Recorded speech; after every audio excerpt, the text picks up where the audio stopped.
Hey, it's Dave from Dave's Auto Shop. I'm really glad you guys checked in today. I wanted to talk about something that's really important, your check engine light. Hey, this is Alex over at ABR Houston. You know, we can have ABR Houston at the bottom of our screen, just like those guys. The difference is I don't think Dave is an actual auto shop. So I've got a customer that dropped the car off because the check engine light came on. They don't know what's wrong with it. I don't know what's wrong with it, but we're going to find out. Come on, follow me. Okay, so that's pretty legitimate. You know, check engine light is like a text.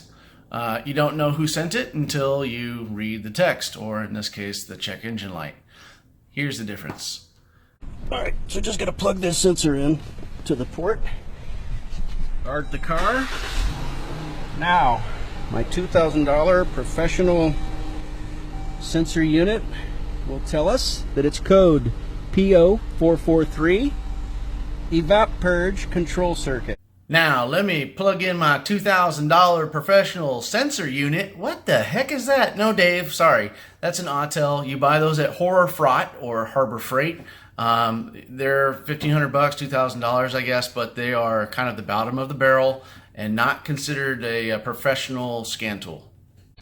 Right now it's talking to the car's computer system, and through the sensor it's going to pull up what's wrong.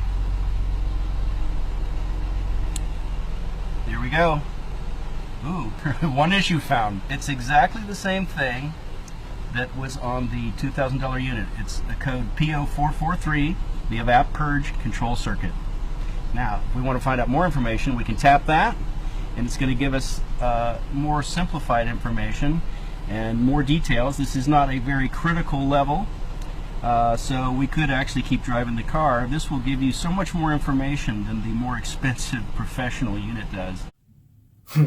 Okay, so what this app is doing is basically just taking generic information that has been uploaded from the net, really, on these P codes, which are in every single car, and they are a federally mandated code, and he's just using a generic scan tool in order to read them out. There's no witchcraft here at all.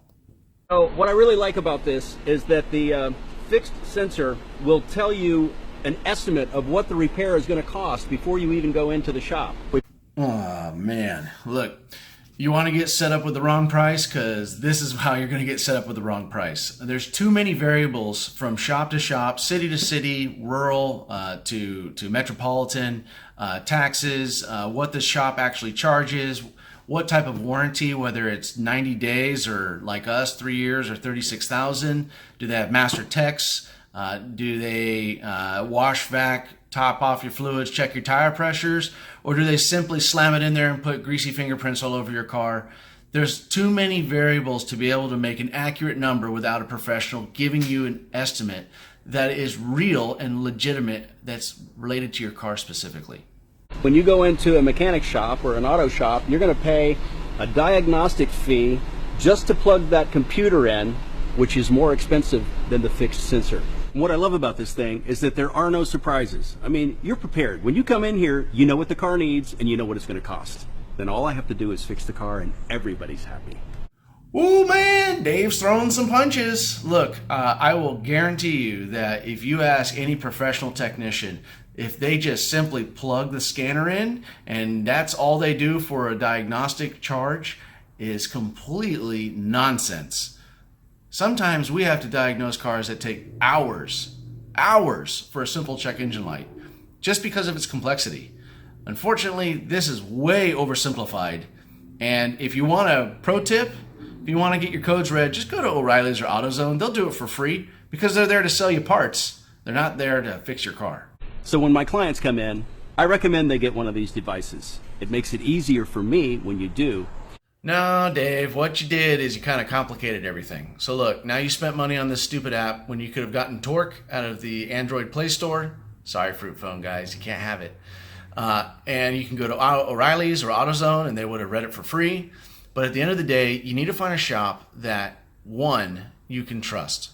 Two, you feel comfortable doing business with. Three, let them fix the dang car. If they give you a suggestion that needs to be fixed, let them fix it.